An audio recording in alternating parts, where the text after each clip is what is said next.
మాటలకు తేడా ఉంటది. ఇప్పుడు వాళ్ళు చెప్పేది చెప్తున్నాను అట్ట కాదుగా, మనం రైతు డైరెక్ట్ ఉండాలి. మనకి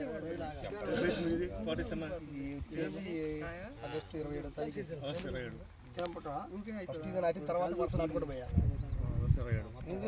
గాతలు నిలబడ్డారు వాళ్ళు గాతలు ఇచ్చినారు నిలబడ్డారు మా ఊరు మొత్తం నిలబడ్డారు. ఏం జీలు ఎరువు తోలుతున్నా మాచిన చెరువు కొనుక్కుంది వాళ్ళతో ఎకరాకి ముట్టిప్పి ఇప్పుడు కాతపోత లేదు కదా.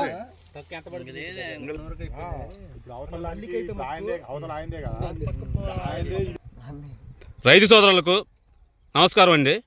ఇప్పుడు మనం వెల్దుర్తి మండలం మండాది గ్రామంలో ఉన్నామండి. రైతు పేరు మూలం రాజశేఖర్ రెడ్డి. ఇప్పుడు మనం చూస్తుంది క్రాపెల్ సీడ్ వారి కొత్త విత్తనం అండి, 1298 వెరైటీ లావులు. ఇప్పుడు ఈ ఫీల్డ్ చూడడానికి ఈ పొలం చూసేందుకు రైతులు వచ్చారండి. వాళ్ళ ఒపీనియన్ అడిగి తెలుసుకుందామండి.